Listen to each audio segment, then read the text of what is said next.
Good evening, everyone.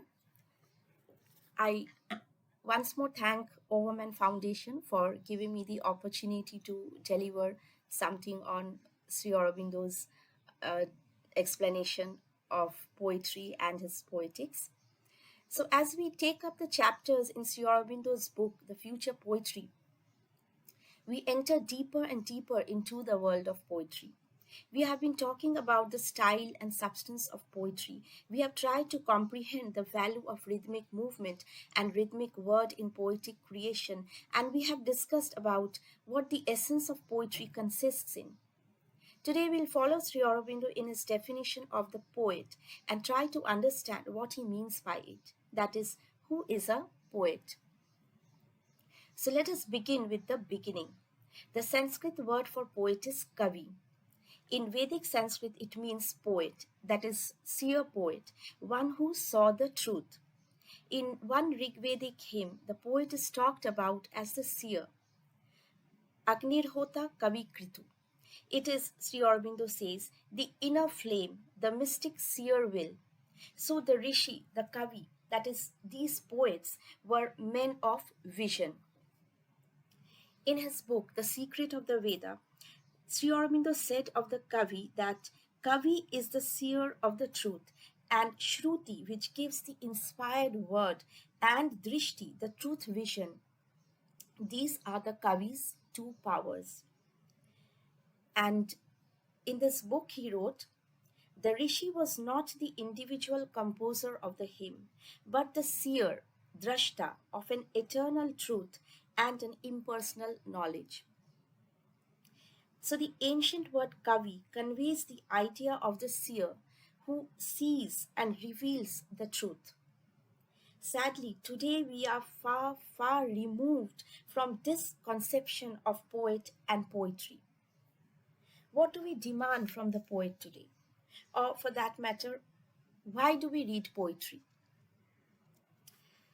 So, except for students who study poems to pass their examinations, we hardly have any strong motive for reading poetry.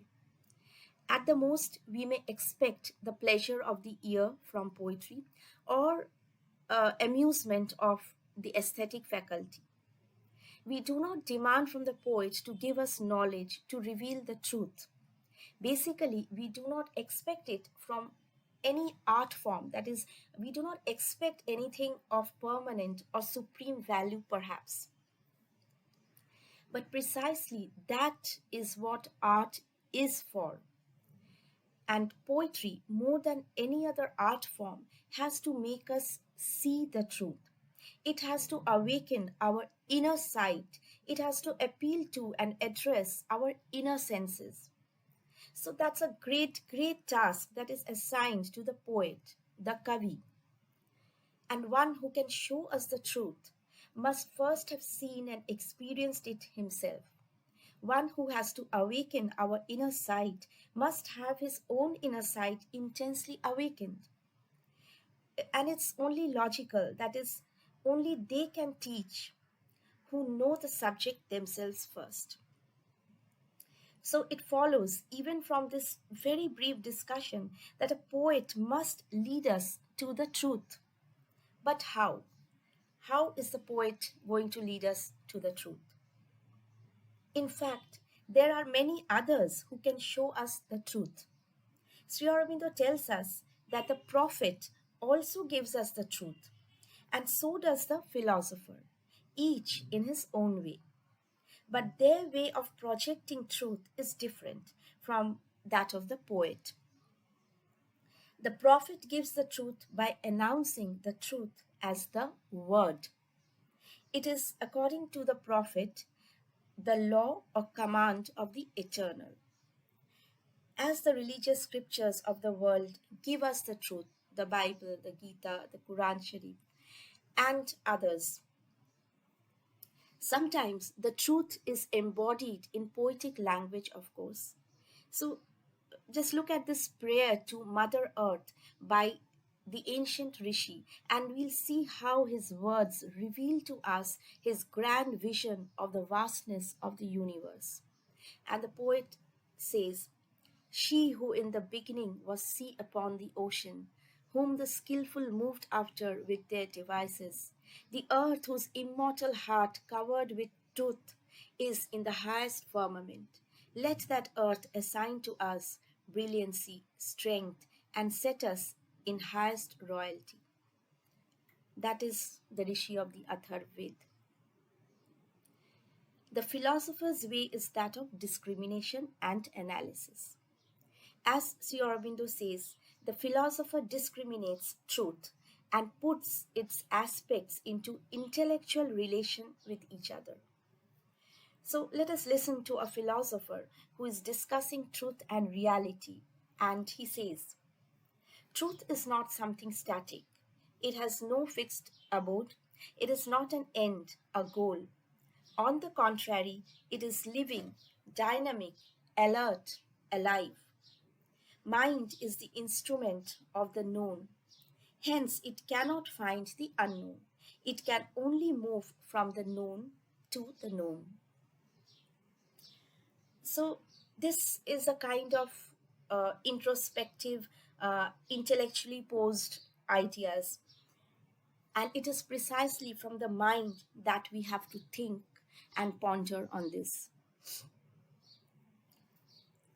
So, there are these are some different ways of presenting some kind of truth for the rational mind of man to grasp. But the way of the poet is different.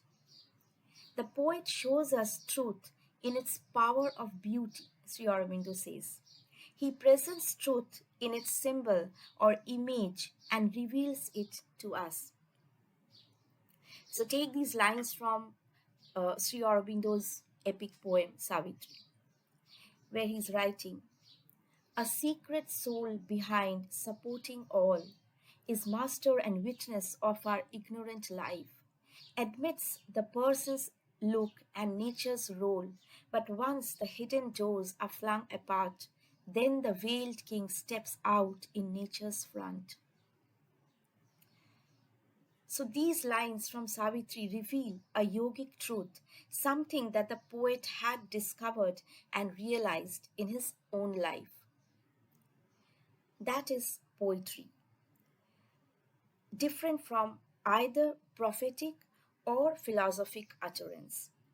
So, we are primarily concerned with poetry here. The poet need not be a prophet or a philosopher, or he can be all these, but he must come to us as a poet, first and foremost, and deliver the truth in the poetic way. In a 1938 letter, Sri Aurobindo wrote that the poet's value lies in his poetic and not his prophetic power. So, very important words to consider. In fact, we see how grandly and successfully Sri Aurobindo himself fulfills his mission as a poet if we but turn to his epic poem Savitri.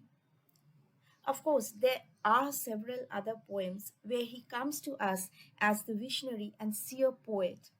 But Savitri stands as the supreme example of true poetry, of future poetry, in many of its significant passages. So let us look at one such passage from the epic, where Sri Aurobindo is writing, as if a sea exploring its own depths, a living oneness widened at its core and joined him to unnumbered multitudes. A bliss, a light, a power, a flame white love caught all into a soul immense embrace. Existence found its truth on oneness breast, and each became the self and space of all.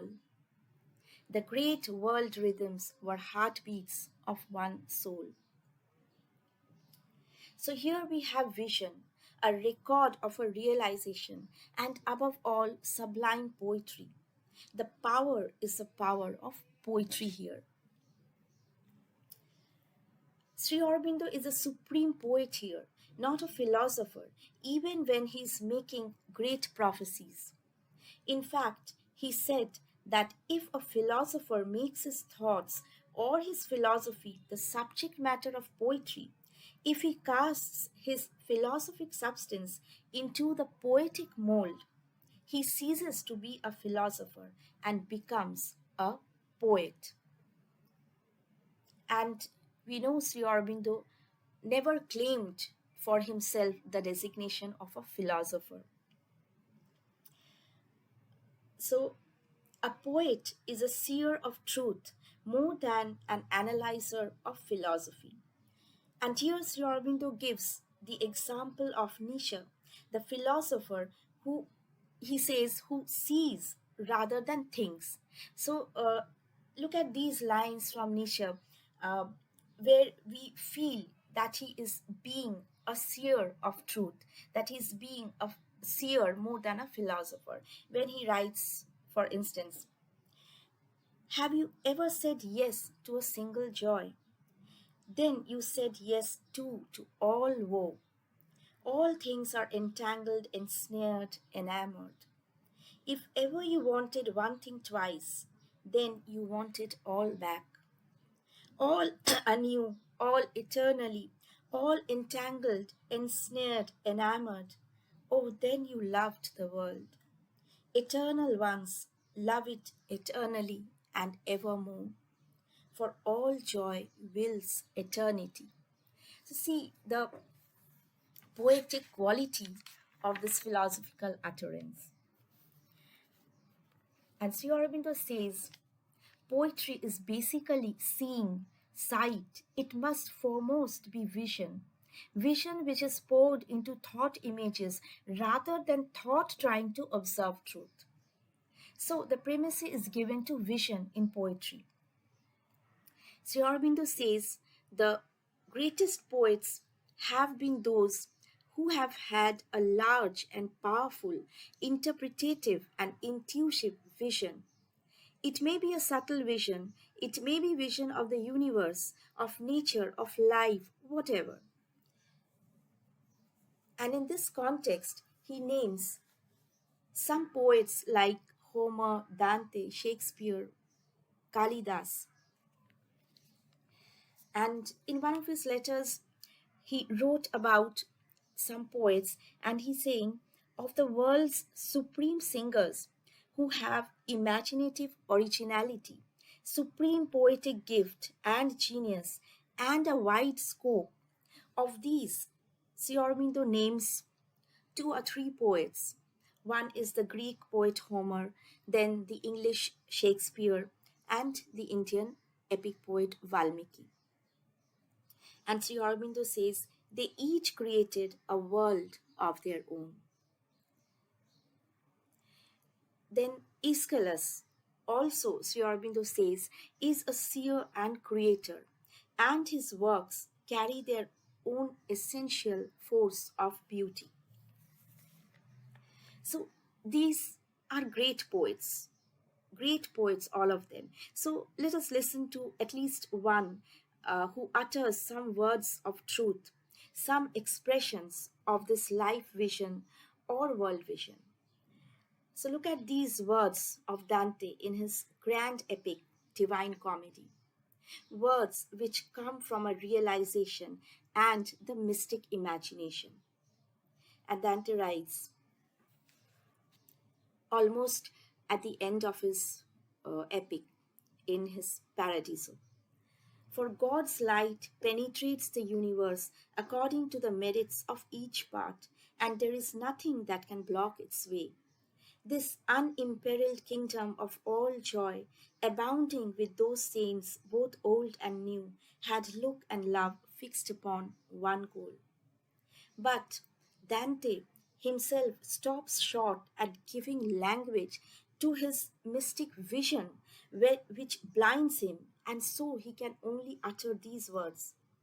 At this point, power failed high fantasy, but like a wheel in perfect balance turning, I felt my will and my desire impelled by the love that moves the sun and the other stars. So that is his realization. So look at these great utterances which carry or are due to the great thought power behind them and express through brilliant imageries the depths of passion and emotion. But behind them all is the vision of the individual creative mind, which sustains the utterances and makes them immortal. On the other hand, the prose writers, Sri Aurobindo says, seldom reach the frontiers of poetry, as their works are overcrowded with thoughts. They may be great and powerful, but just fall short of the poetic for lack of that poetic vision. For instance, and here Sri Aurobindo gives this example, that is, consider these lines from the English essayist Francis Bacon, whose essays are laden with thought provoking ideas. For instance, I'm quoting from one such essay where Bacon is writing, "Certainly it is heaven upon earth to have a man's mind move in charity, rest in providence, and turn upon the poles of truth." So we see there's so much food for thought here, even in that one sentence. Bacon was a writer who thought first and put his thoughts in neat words. But that intuitive sight or the higher ranges of the imagination are not reached in the intellectual way. That poetic expression is what is lacking here. So now we come to a poet. That is, consider these lines from the great playwright Shakespeare. And we feel even in his plays, even in his dramas, poetic utterances abound. So look at these lines from his very famous play Macbeth, where after a kind of a realization, the protagonist says, "Tomorrow and tomorrow and tomorrow creeps in this petty face from day to day, to the last syllable of recorded time. And all our yesterdays have lighted fools the way to dusty death. Life's but a walking shadow, a poor player that struts and frets his hour upon the stage, and then is heard no more." So I quoted part of the Salilaki. So these lines seem to stem from a deep inner vision of life, and the poem, the form and image of these lines are molded by and according to that vision.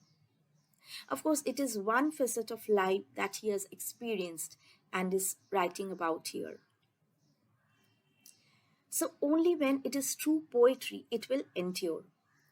And Sri Aurobindo here talks also of the Roman poets, say Virgil, Lucretius, and others, and commenting on their drawbacks, points out how they versified everything, setting to verse and music everything, their philosophies and poetry, and even a manual of agriculture, Sri Aurobindo says.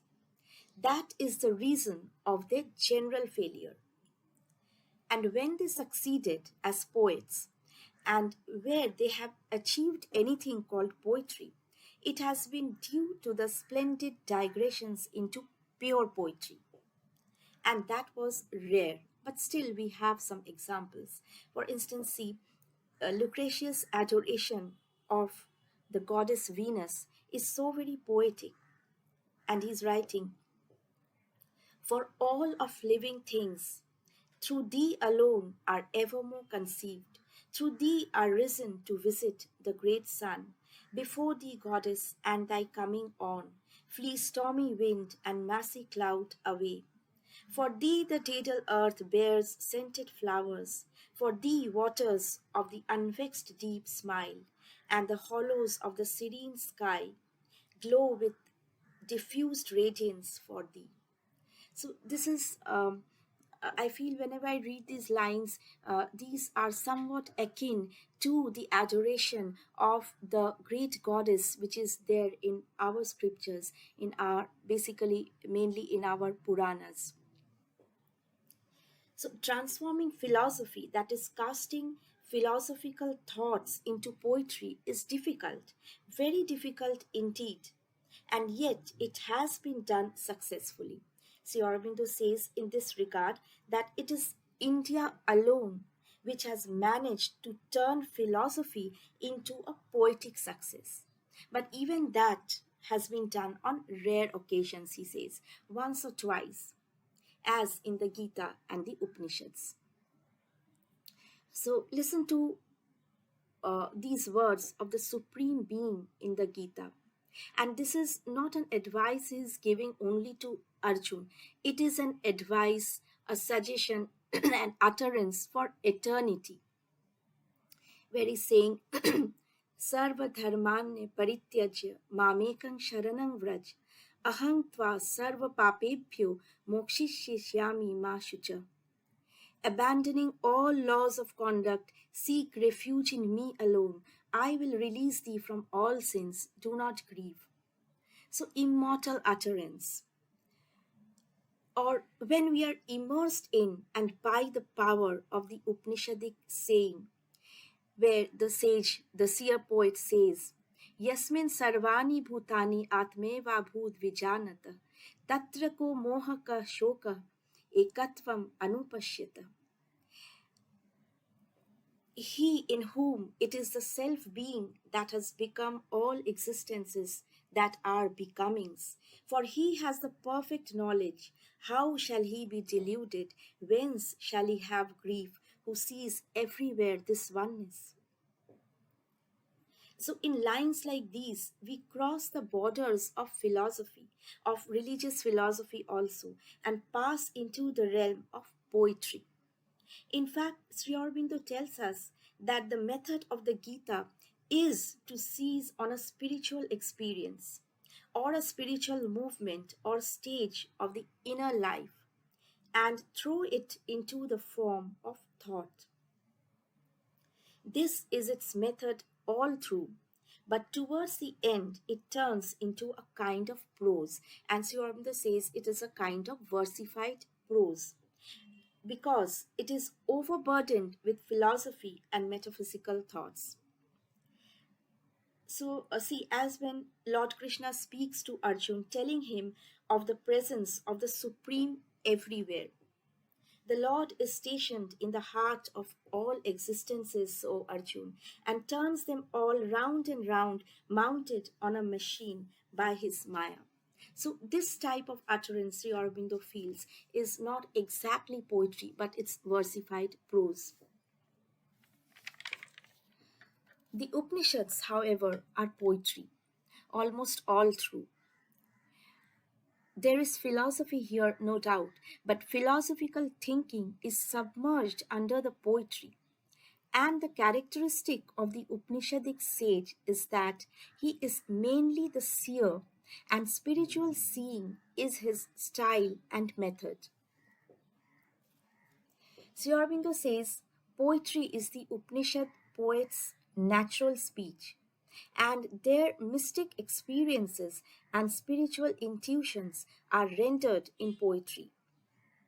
For instance, see, this is from the Mundak Upanishad, what the sage tells us. He, the divine, the formless spirit, even he is the outward and the inward, and he the unborn. He is beyond life, beyond mind, luminous, supreme, beyond the immutable. So, this is revelatory and intuitive poetry. Sri Aurobindo says that the Upanishads are spiritual poems of an absolute and unfailing inspiration, inevitable in phrase, wonderful in rhythm and expression. So, the inner seeing, sight, is the essential characteristic of poetry. It is its native power. Ancient poets knew this, and their stress was on vision and sight. Today, except rarely, we have almost lost it, the divine vision, and we are thus far removed from the world of true poetry. We are preoccupied with our earthly burden, our material life, and even our poetry is more often than not a reflection of our mental and vital thoughts mainly. The vision is lost, and we are as if in a spiritual wasteland. As the modern poet has sung, we are the hollow men, we are the stuffed men, leaning together, headpiece filled with straw. Alas, our dried voices, when we whisper together, are quiet and meaningless as wind in dry grass. That's from another beautiful composition by T.S. Eliot, and he names the poem The Hollow Men. So, this is a disease of modern life, but are we even aware of it? Sri Aurobindo talks about this intellectual malady of our times, of modern times, but of course in the context of poetry. We tend to observe and interpret life intellectually. There is still the tendency in us to be a critic of life, an observer of life, and we are victims of our own errors. The Victorian mind may have thought of poetry as criticism of life, but Sri Aurobindo says poetic vision is not a criticism of life, neither is it an intellectual or philosophic view. It is a soul view, a seizing by the inner sense, as vision is the characteristic power of the poet. But in modern times, we tend to deal with life and its problems intellectually. And so it is, we fumble for solutions. The remedy eludes us. And Sri Aurobindo says, and I'm quoting, we are much too busy living and thinking to have leisure to be silent and see. Unquote. So, what a wonderful observation, and it's still valid after 100 years. So, the poet's task is to give hopeful message to our perplexed and seeking intellects. But then we have to go to the poet for that. So, more than the perfect beauty of song or even the largeness of creative vision, the common man needs something more from the poet. Sri Aurobindo says, today we hear of the philosophy of the poet. And I also feel that is one of the most important points for studying and teaching poetry. That is, we talk about the background of the poet, his milieu, his age, his philosophy to arrive at the meaning of a poem. Sri Aurobindo says, we talk about the philosophy of the poet, we hear about the message of the poet in his poems. But we cannot demand or expect the poet to be a prophet or a preacher. The poet, according to Sri Aurobindo, has to be a supreme singer or an inspired seer of the worlds. And this can only be when the source of poetry is very high and great. The poets must be the revealing vision of life, God, and nature. The poet may not always write according to our expectations. He may not always have an intellectual philosophy of his own. He may not always afford to give a solemn message to humanity or seek for solutions to problems in his poetry, though poets have done so in the past. And these may be the very stuff of the poet to work upon. This may be good poetic material, but what is important is that this common stuff has to be transmuted into vision. We should get more than a message, we should get a vision of life in poetry. Any material or theme that the poet works with needs must be transformed into something greater by the poetic spirit. In a letter, Sri Aurobindo had advised one of his disciples, saying, and this is very important. So, see what Sri Aurobindo wrote. Let your sentence be the vehicle of something worth saying. Don't let language be more abundant than the sense. how very important these words are. So now here, one particular author I can think of is our great Shashi Tharoor. Now, I'm not criticizing or derogating him in any way. In fact, I am a great fan of his writings. His oratory is mesmerizing, his knowledge too vast to say the least. For me, he's absolutely brilliant, but his style is surely not for the ordinary reader at all, as his language is abundant. There is sense, no doubt, but his words, diction, language together, the language is really so abundant that sense and meaning sometimes tend to get lost in that. So I'm just giving one example, and in any case, uh, we are dealing with poetry here mainly and with poetic vision. And Sri Aurobindo lays great stress on vision. Poetic vision is not a single or homogeneous component of poetry, nor can it have a simple definition alone. According to Sri Aurobindo, poetic vision varies according to the age and environment of the poet, who sees the vision and writes his poetry accordingly.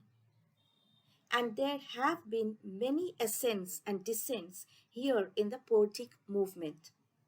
For instance, consider the early stage of human evolution. The early man had the whole physical world in front of him to explore. He wrote, therefore, of familiar things, all that he could see. So he wrote of the sun and the moon and the rock and the river and the horse and the cow and the birds. And he gave these things a symbolic value, transmuting them into a vision. In the Vedas, therefore, we hear of Agni, fire. This is something very common, but the Agni or the fire of the Vedic Rishis was the luminous guardian of the truth shining out in his own home. We hear of Mitra and Varun as in touch with the truth and making the truth grow, or of the milch cow which milks of itself the wealth of many forms. Or we hear of Indra who releases the rain by slaying the Vritra. So, all these physical elements of nature, even the gods so variously named by the Vedic rishis, are actually symbols, psychological or outer symbols of an inner truth. Once we can penetrate and tear off the veil of the outer words and images, we discover the real sense of the Vedic hymns. But that is the highest kind of poetry available yet to us, perhaps. And behind the physical lies another world, and poets later on have wrote about that also. So, in the next stage, the joy of life and deeper curiosity of the universe got the better of early man, and so we see displayed in his poetry the passion and romance of life. This is the kind of vital poetry which charms and attracts, constructed with great imaginative power and strong emotions. And we can think of the English Renaissance as an example of this kind of vitality in art. Its literature is teeming with life and people and characters and situations and emotions. At a later stage of evolution, still, the intellect of man gets more subtilized, and we have poetry constituted of a richer life experience that is richer and higher than or deeper than what has gone before. But that's about it. When the poetic mind has explored as much and can go no further, then decadence begins. The poet cannot see the greater light. He has lost his visionary power to see. A thick veil shuts out his mind from his inner seeing. But still, there exist other worlds than the physical. There are deeper depths and larger horizons waiting to be explored, and the poetic mind can access this when the soul in things comes nearer to him. Thus, we have poetry from the overhead inspiration, as consider these lines from one great poet, how the overhead inspiration comes to work through these poetic lines. And the poet writes, where in the ice pure lonelihood of hush, a vast virginity devours all time. O masquerader of the measureless, O beauty, claiming the invisible's crown, the empire of the undying mystery has burnt across you like an infinite sun. That's from a beautiful poem called The Sannyasi by K.D. Setna. So you see, the poet, with his essential power of sight, becomes the seer of poetic truth and also the hearer of its word. And let me quote here Sri Aurobindo's own words when he says about the poet that the archetypal poet in a world of original ideas is a soul that sees in itself intimately this world and all the others, and God and nature and the life of beings, and sets flowing from its center a surge of creative rhythm and word images which become the expressive body of the vision. Unquote. So it means all, that is, everything comes under the purview of the poet. This was achieved by our ancient poets. So take these lines from the Rig Vedic hymn, where the seer poet says, then there was neither death nor immortality, nor was there then the torch of night and day. The one breathed windlessly and self sustaining. There was that one then, and there was no other. So, this is a deep spiritual vision arising out of a very deep or high poetic inspiration. Sri Aurobindo says, in great poets, the aesthetic, vital, and intellectual elements of poetic speech pass into the spiritual, and the thought, the emotion, the life sense all move along the high poetic inspiration and pass into an ecstasy of sight. The highest intensity of style and poetic movement is achieved and justified when poetry becomes the body of this spiritual vision. So I'll quote a few lines from one of Sri Aurobindo's own poems, where he's writing, the gulf twixt the depths and the heights is bridged, and the golden waters pour down the sapphire mountain, rainbow ridged, and glimmer from shore to shore. This is a vision of the future the poet has seen and reveals this in his poetry. Ordinary or lesser poets may also reach these heights, but only occasionally, whereas in greater poets, these are more frequent outbursts of inspiration. And in true and genuine poets, that is, in the greatest poets, the spiritual vision and the eternal divine delight are a constant. They abound in their poetic creations, and this is because they arise from a constant faculty of poetic vision and speech, Sri Aurobindo says. So, the individual vision of the poet is very important, but the age and race to which a poet belongs is also to be considered. That is that is a particular poet may be born in and may be a product of a nation or a race or an age which has advanced greatly and where the general level of spiritual attainment is very high. But of course, the individual evolution of consciousness is more important. Or else, how do we account for the fact of the spiritual attainments of, say, Sri Aurobindo or the Mother or Sri Ramakrishna in the 20th century, in the heyday of materialism?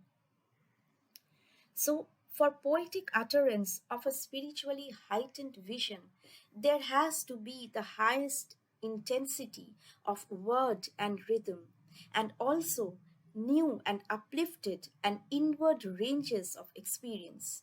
And these are Sri Aurobindo's own words. So, as critics, that is, when we analyze poetry, we tend to distinguish between the subjective, the objective, or the realistic and idealistic view. And realism entails more the mechanical laws and processes of life rather than the integral truth of life. It hardly reaches the inner core of life and spirit. And idealism may be further removed from the reality.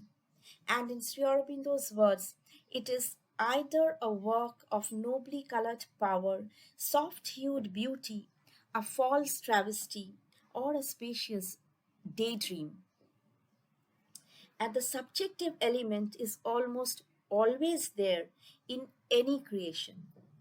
The personal judgment, the observation, the individual mind is part of the poetic process, and the final produce is always a transmuted vision, a transformed vision of the original thought. So, a poet does not obey, rather, he need not obey any hard and rigid rule. Sri Aurobindo says, a poet must go by what he is and what he sees. And Sri Aurobindo talks about the living poetic center within. It's a very interesting phrase. And he says that this poetic center inside, from this must radiate out the poetic creations of a poet. Rules are not absolute, neither on the individual basis or on any general scale. As we see, in an age that is a literary age which was congenial to and helped prose writings of all kinds to flourish, even there we have poetical works of considerable significance. Consider 18th century England, or for that matter, the England of Victorian times. So, rules are not rigid and absolute. In fact, Sri Aurobindo once wrote that one of the chief tendencies of genius is to break old rules and make departures which create new ones. And one good proof is the countless new theories of art emerging in every age, and the newer poetic movements and tendencies which each individual era displays. But these are all shifting tendencies. As the poet Robert Browning expressed this very well in one of his poems, and he writes, "What, man of music, you grown grey, with notes and nothing else to say? Is this your sole praise from a friend? Greatly his opera's strains intend. But in music we know how fashions end." In fact, this is the fate of everything, almost everything. But what is perfect will become immortal. It is only perfection that endures, Sri Aurobindo says. The thought and substance of poetry may be good enough. The presentation and personal interpretation of life may be great, but for his art to enchant and captivate for eternity, the poet has to reach and take his poetry to mantric heights. He has to journey deep inside into his own soul, discover its hidden movements, and reveal what lies hidden behind language, what the forms and the words conceal, because a mantra is not philosophy putting on the garb of poetry. What is a mantra? And I must quote Sri Aurobindo's words here. A mantra is, he says, a rhythmic revelation or intuition arising out of the soul's sight of God and nature and itself and the world and inner truth. Unquote. So, at the highest level, when the poet reaches the mantric level, that is, he himself disappears into sight. That is the seer poet. And Sri Aurobindo writes in the future poetry, the personality of the seer is lost in the eternity of the vision, and the spirit of all seems alone to be there, speaking out sovereignly its own secrets. So, as an example, let's see how the poet disappears into sight. And for this, I've chosen a few lines from one of Sri Aurobindo's own poems, where he's writing, all the world is changed to a single oneness. Souls untying, infinite forces meeting, join in God dance, weaving a seamless nature, rhythm of the deathless. Mind and heart and body are harp of being. Cry that anthem, finding the notes eternal. Light and might and bliss and immortal wisdom, clasping forever. This is the experience of oneness with the divine, oneness with all, and all become participants in the universal joy.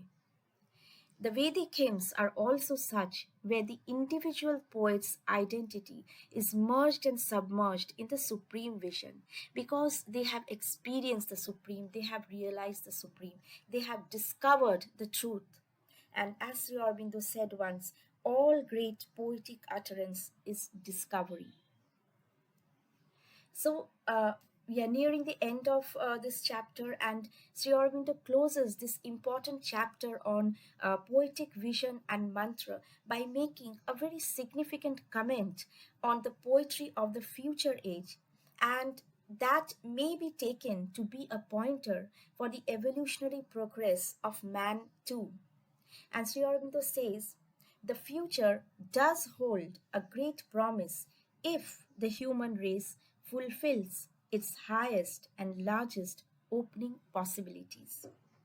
Then all the worlds, the physical, subtle, supraphysical, and everything else we can only think of now, all will withdraw their screens from our gaze. That is, Sri Aurobindo, the yogi, is talking of the veil of Maya being removed. So that gives us hope, no doubt. But he has already laid out the conditions. That is, if the human race fulfills its highest and largest opening possibilities. And if, instead of opening to the highest possibilities, we remain tied down in the materialistic paddock, to use Sri Aurobindo's phrase, and we flounder in the vitalistic bog, then of course the future lies uncertain before us. And to conclude today's talk, I choose Sri Aurobindo's own words, where he says, it is as yet uncertain to which of these consummations destiny is leading us. So we can just wait and see and hope for the best. So thank you so much.